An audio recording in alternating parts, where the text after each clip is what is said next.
বন্ধুরা, যে পুরুষ নিজের স্ত্রীর এই চারটি জিনিসের উপর নজর গাড়িয়ে রাখে তার জীবনে কখনো অসফল আসে না। সেই পুরুষ নিজের জীবনে কখনো দুঃখীও থাকে না। অনেক সময় আগেকার কথায় একটি নগরে বিক্রম দত্ত নামে একজন শেঠ ছিলেন। সুলোচনা নামে তার একটি কন্যা ছিল। তার কন্যার রূপ এমনই ছিল যে স্বয়ং ইন্দ্রদেব তার কন্যার রূপে আকর্ষিত ছিলেন। সুলোচনার রূপ স্বর্গের অপ্সরাদের হার মানাতো। এক সময়ের কথা, সুলোচনা তার বান্ধবীদের সাথে দেবতাদের দর্শনে গৃহ থেকে বাইরে গেল। হাঁটতে হাঁটতে তারা যখন দেবীর মঠের সামনে এসে পৌঁছালো, তখন এক বৈশ্যকুমার তাকে দেখল। সেই বৈশ্যকুমার তাকে দেখে তার প্রেমে পড়ে গেল।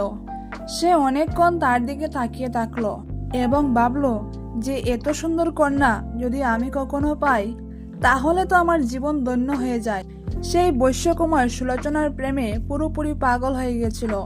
সুলোচনা দেবীর দর্শন করে নিজের গৃহে ফিরে আসলো। ওইদিকে ওই বৈশ্যকুমারের সারা রাত সুলোচনার চিন্তায় ঘুম আসলো না। বারবার তার চোখের সামনে সুলোচনার সেই অপরূপ সৌন্দর্যের মহিমা এবং তার মুখটি ভেসে উঠতে লাগলো। যেমন তেমন করে সে রাতটি কাটালো। সকাল হতে না হতেই সে শেঠজির ফুলের বাগানে গিয়ে বসে পড়লো আর ভাবতে লাগলো, আজ যখন সুলোচনা বের হবে আমি তাকে আমার মনের কথা বলবো। সংযোগবশত সুলোচনা সেদিন নিজের বাগানে হাঁটতে লাগলো। বান্ধবীরা কিছুটা দূরেই দাঁড়িয়েছিল।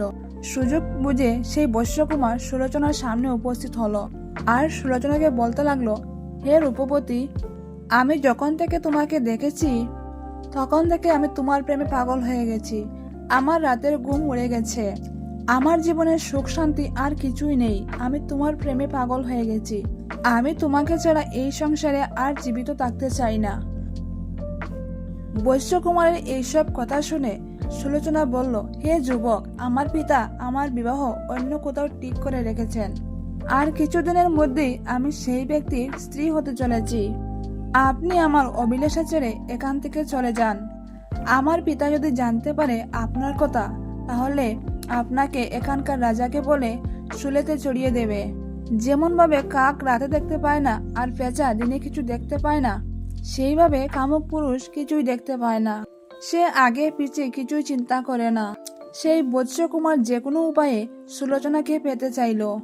বৈশ্যকুমারের এত জেদ দেখে সুলোচনা প্রথমে তাকে বুঝাতে চেষ্টা করেছে, কিন্তু তাও যখন সেই বুঝ্য যুবক বুঝতে চাইল না, তখন সুলোচনা বলল, দেখো, আমি তোমার স্ত্রী তো হতে পারবো না, কিন্তু আমি তোমাকে একটি বচন দিচ্ছি। আমি তোমার সাথে এক রাতের জন্য অবশ্যই সাক্ষাৎ করব। প্রথমে আমার বিবাহ সম্পন্ন হতে দাও। আমার পিতা কন্যাদানের ফল প্রাপ্ত করে নিক, তারপর আমি তোমার সাথে অবশ্যই দেখা করব। এমনটা বলে সুলোচনা নিজের ঘরে ফেরত চলে গেল। কিছুদিন পর সুলোচনার পিতা তার বিবাহ সম্পন্ন করলো, কিন্তু ওইদিকে ওই বৈশ্যকুমার প্রতিদিন অপেক্ষা করতে লাগলো।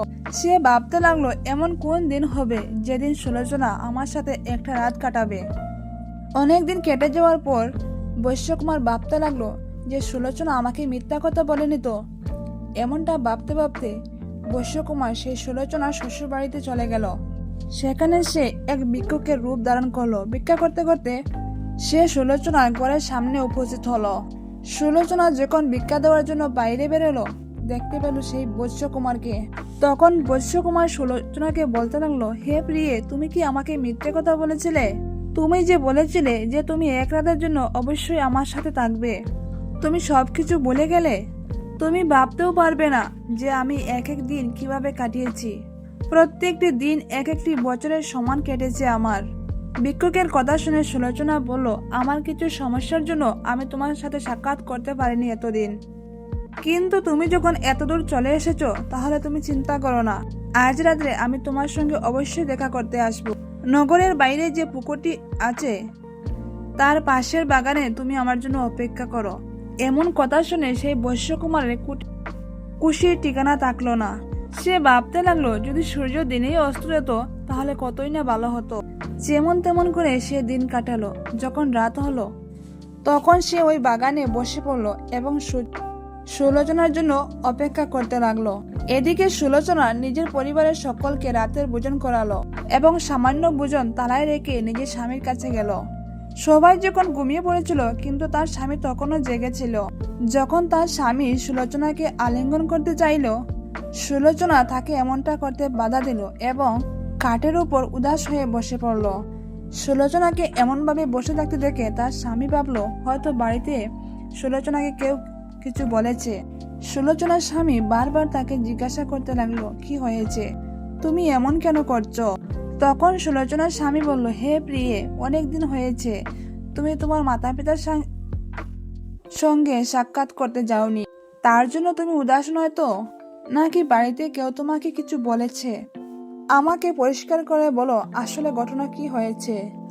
আমি তোমার সমস্যা দূর করার চেষ্টা করব। স্ত্রীর দুঃখ কষ্টের কথা চিন্তা করা তার স্বামীর কর্তব্য। একজন স্ত্রী তার মাতা পিতা ভাই বোন আত্মীয় পরিজন সবাইকে ত্যাগ করে তার স্বামীর ঘরে আসে। শ্বশুর বাড়িতে কেউ তার সঙ্গে কথা বলুক না বলুক, কেউ তার সাথে ভালো ব্যবহার করুক না করুক, সে শুধুমাত্র তার স্বামীর জন্য সেখানে থাকে। তাই একজন স্বামীরও কর্তব্য তার স্ত্রীকে সর্বদা সুখী রাখা, তার সুখ দুঃখের কথা চিন্তা করা। যদি একজন পুরুষ তার স্ত্রীর এই 4টি বিষয় সবসময় নজর রাখে, তাহলে সেই পুরুষের জীবন হাসি খুশিতে ভরপুর থাকবে। প্রথম কথা হলো, সে তার মা বাবাকে ছেড়ে শ্বশুরবাড়িতে এসে একাকিত্ব অনুভব করছে না তো। দ্বিতীয়ত, সমস্ত সংসারের কাজকর্ম সেরে সে হাঁপিয়ে যাচ্ছে না তো। তার উপর কাজের বোঝা অতিরিক্ত হয়ে যায়নি তো। সে হয়তো আপনাকে কিছু বলতে পারছে না। স্ত্রী যদি না বলে তাও তার স্বামীর উচিত তার স্ত্রীর কাজে হাত লাগানো। তৃতীয়ত, শ্বশুরবাড়িতে কেউ তার উপর অত্যাচার করছে না তো। শ্বশুরবাড়িতে সে নিজেকে অপমানিত বোধ করছে না তো। চতুর্থ, নিরন্তর হয়ে থাকতে থাকতে সে বোর হয়ে যাচ্ছে না তো। যদি এমনটা হয় তাহলে স্বামীর উচিত তার স্ত্রীকে কিছুক্ষণের জন্য হলেও কোথাও বাইরে বেড়াতে নিয়ে যাওয়া। অনেক বাড়িতে স্ত্রীদের এমন অভ্যাস থাকে, তারা ছোটখাটো রোগ অসুখ এইগুলা স্বামীদের থেকে লুকিয়ে যায়। স্বামীর অর্থ ক্ষয় হবে অথবা পরিবারের কথা চিন্তা করে তারা এই সমস্ত বিষয় লুকিয়ে রাখে। অনেক শারীরিক কষ্ট তারা সহ্য করে নিজের স্বামীকে বলে না। কিন্তু স্বামীরও উচিত তার স্ত্রীর স্বাস্থ্য সম্পর্কে সর্বদা সচেতন থাকা। এছাড়াও একজন স্বামীর এই ব্যাপারে নজর রাখা উচিত যে তার স্ত্রী কোনো খারাপ সঙ্গে ঘটে তার চরিত্রের পতন ঘটাচ্ছে না তো। স্বামী ঘরে না থাকার সময় তার স্ত্রী স্বেচ্ছাচারিণী হয়ে যাচ্ছে না তো। অনেক সময় স্বামীর অবহেলার কারণেও স্ত্রীদের চরিত্রের পতন হয়ে যায়। শুক্র শাস্ত্র অনুযায়ী একজন স্ত্রীর ঘরে তার পিতা, তার স্বামী এবং তাদের সন্তানের সময় দেওয়া উচিত। স্বামীর কোনো মিত্র যদি অনধিকার চর্চা করে তবে তার সঙ্গেও বেশি কথা বলা উচিত নয়। নিজের স্বামীর অনুপস্থিতিতে অন্য পুরুষদের সঙ্গে বেশি হাসি মজা করাও উচিত নয়। এগুলো একজনের চরিত্রের পতন ঘটাতে পারে। দুষ্ট চরিত্রের পুরুষদের পাশে বসে হাসি মজা করা একজন স্ত্রীর উচিত নয়। উত্তম চরিত্রের স্ত্রীরা এইসব কর্ম করে না, তাই তাদের চরিত্রও ঠিক থাকে এবং তাদের সমাজের সম্মান বজায় থাকে। সুলোচনার স্বামী যখন এত কিছু তার স্ত্রীকে বলল, তখন সুলোচনা বলল, হে স্বামী, আমি আজকে তোমাকে কিছু বলতে চাই, যদি তুমি আমার ভুল ক্ষমা করে দাও। সুলোচনার স্বামী বলল, হে প্রিয়ে, আমি তোমার সব ভুল ক্ষমা করে দেব, তুমি নিশ্চিন্তে বলতে পারো। তখন সুলোচনা খুবই লজ্জার সঙ্গে একথা বলতে লাগলো। সে বলল, আমাদের বিবাহের পূর্বের কথা। এক বৈশ্যকুমার আমার সৌন্দর্যে মোহিত হয়ে গিয়েছিল। অনেক দিন পর্যন্ত সে আমাকে বিরক্ত করেছিল। একদিন সে আমাদের ফুলবাগানে এসেছিল এবং সে আমাকে বলেছিল যদি আমি তাকে বিয়ে না করি তাহলে সে নিজের প্রাণ ত্যাগ করবে। এই কথা শুনে আমি ভয় পেয়ে গেছিলাম। আমি তখন তাকে জানিয়েছিলাম যে আমার বিবাহ ঠিক হয়ে গেছে এবং আমি এখন অন্য কোনো পুরুষকে স্বীকার করতে পারবো না। কিন্তু সেই ব্যক্তি কোনোভাবেই আমার কোনো কথা মানতে চাইছিল না। তখন আমি তাকে একটি কথা দিয়েছিলাম। আমি তাকে বলেছিলাম সারা জীবনের জন্য নয়, শুধু এক রাতের জন্য আমি তার সঙ্গ অবশ্যই দেব। সে আমার কথা মেনে গিয়েছিল, কিন্তু তখন থেকে এখন পর্যন্ত আমি আমার বচন পালন করতে পারিনি। সে আমার অপেক্ষা করতে করতে আমার ঘর অবধি পৌঁছে গেছে। যদি আপনি আমাকে আজ্ঞা দেন তাহলে আজ রাতে আমি তার সাথে দেখা করতে যেতে পারি। স্ত্রীর এমন কথা শুনে সুলোচনার স্বামীর প্রাণ স্তব্ধ হয়ে গেছিল। এমনটা তো সত্যি কোনো স্বামী তার স্ত্রীকে এভাবে দেখতে পারবে না। সুলোচনার স্বামী অস্বস্তির মধ্যে পড়ে গেল। সে মনে মনে ভাবতে লাগলো, এমন স্ত্রীকে তো ধিক্কার জানানো উচিত যে তার স্বামী থাকতেও অন্য পুরুষের কথা চিন্তা করে। অনেকক্ষণ চিন্তা করার পর সুলোচনার স্বামী সুলোচনাকে সেই বৈশ্যকুমারের সাথে দেখা করার আদেশ দিল।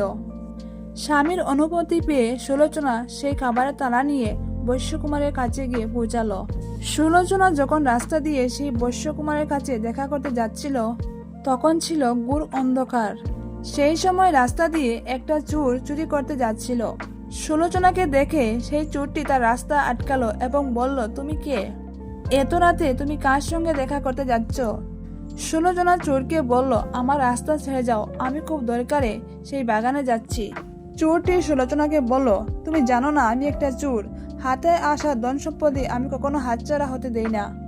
তখন সুলোচনা বলল, তুমি আমার সব গয়নাগাটি নিয়ে নাও, কিন্তু আমার প্রতিশ্রুতি আমাকে রাখতে দাও। চোর জিজ্ঞাসা করলো, কেমন প্রতিশ্রুতি? তখন সুলোচনা তাকে সমস্ত ঘটনা খুলে বলল। চোর তখন বলল, তুমি বড়ই সত্যবতী, নিজের বচন পালন করার জন্য নিজের স্বামীর আজ্ঞা নিয়ে এসেছো। চোর তখন চুরি করা ভুলে তাকে বুক করার ইচ্ছা পোষণ করতে লাগলো। সুলোচনা চোরকে বলল, ঠিক আছে, আমি আগে তার সঙ্গে দেখা করে আসি, তারপর আমি তোমার সঙ্গে অবশ্যই দেখা করব। চোর ভাবলো অত প্রতিশ্রুতি রাখতেই যাচ্ছে, তবে আমাকে দেওয়া প্রতিশ্রুতিও সে অবশ্যই রাখবে। এরপর চোর সেই স্থানে সুলোচনার জন্য অপেক্ষা করতে লাগলো। সুলোচনা সেই বৈশ্যকুমারের কাছে গেল এবং তাকে ভোজন করালো। সেই বৈশ্যকুমার যখন দেখলো সুলোচনা তার বচন পালন করতে এত রাত্রে নিজের সংসার ধর্ম ছেড়ে তার কাছে এসেছে, তখন সেই বৈশ্যকুমারের মন বদলে গেল। তখন সে বলল, সুলোচনা, আমি তোমাকে প্রাণের থেকেও অধিক প্রেম করি, কিন্তু তুমি অন্য কারোর স্ত্রী হয়ে গেছো এবং তোমার স্বামী তোমার উপর বিশ্বাস করে তোমাকে আমার সঙ্গে সাক্ষাৎ করতে দিয়েছে। আমি তার ত্যাগ দেখে এটা বুঝতে পারি যে সে তোমাকে কতটা ভালোবাসে। একজন স্বামীর কাছে এটা সবচেয়ে বড় অপমানের যে তার স্ত্রী অন্য পুরুষের সঙ্গে সাক্ষাৎ করতে যাবে। এমন ত্যাগী স্বামীর জন্য আমি তোমার বচনে বলি চড়াতে পারি না। তুমি যাও, নিজের স্বামীর কাছে ফিরে যাও। তখন সেই বৈশ্যকুমার সুলোচনাকে নিজের স্বামীর কাছে পাঠিয়ে দিল। সুলোচনা তখন রাস্তায় সেই চোরের কাছে আসলো। চোর সুলোচনাকে জিজ্ঞাসা করলো, তুমি যার সঙ্গে দেখা করতে গিয়েছিলে তার সঙ্গে দেখা হয়েছে? সুলোচনা বলল, আমি তো তার সঙ্গে দেখা করতে গিয়েছিলাম, কিন্তু সে আমার সততা দেখে আমাকে ছেড়ে দিল, সে আমাকে স্পর্শ করেনি পর্যন্ত। বৈশ্যকুমার যে সকল কথাগুলি সুলোচনাকে বলেছিল সেই সমস্ত কথাই সে ওই চোরকে বলল। বৈশ্যকুমারের কথা শুনে চোরেরও মনোভাব বদলে গেল। চোর বলল, যদি এমনটাই হয়ে থাকে তাহলে যাও, আমি তোমাকে ছোব না, আর তোমার থেকে তোমার গয়নাও নেব না। সেই চোর তখন তার সমস্ত গয়না সুলোচনাকে ফিরিয়ে দিল। সেই চোর তখন সুলোচনাকে রাত্রে বাড়ি পর্যন্ত পৌঁছে দিল। সুলোচনা নিজের পবিত্র চরিত্র নিয়ে নিজের স্বামীর কাছে ফিরে এলো। গড়ে এসে সে তার স্বামীকে সমস্ত বৃত্তান্ত শোনালো। তার স্বামীও দেখলো সুলোচনা যেমনটা গিয়েছিল তেমনটাই ফিরে এসেছে। তার হাব ভাব, শরীরের চাল চলন দেখে সবই বোঝা যাচ্ছিল। তার পবিত্রতা তার চোখে মুখে প্রকাশ পাচ্ছিল। তার স্বামী সুলোচনাকে পবিত্র চরিত্রের বলে সম্মান জানালো। তো বন্ধুরা, এখন সবচেয়ে বড় প্রশ্ন হলো, এই কাহিনীতে সবচেয়ে বড় ত্যাগ কে করেছিল? তার স্বামী নাকি বৈশ্যকুমার নাকি চোর? কার ত্যাগ সবচেয়ে বড় ছিল? ত্যাগ এটা ছিল যে সে তার স্ত্রীকে সম্মান জানিয়েছিল, তার কথা বিশ্বাস করেছিল। বৈশ্যকুমারের ত্যাগ এটা ছিল যে সে অনেক দিন ধরে সুলোচনাকে ভালোবাসতো, সে সুলোচনাকে পাওয়ার জন্য চটপট করছিল, কিন্তু যখন সে সুলোচনার ত্যাগ দেখলো তখন সে তাকে ছিল না পর্যন্ত। চোরের ত্যাগ এটা ছিল যার কাজ হলো চুরি করা, সে নিজের চুরি করার চরিত্র ছেড়ে দিল। সে একজন স্ত্রীর পবিত্রতাকে নষ্ট করলো না এবং তার গয়নাও ফেরত দিল। এখন এই প্রশ্নের উত্তর আমি আপনাদের উপর ছাড়ছি, কে সবচেয়ে বড় ত্যাগ করেছিল?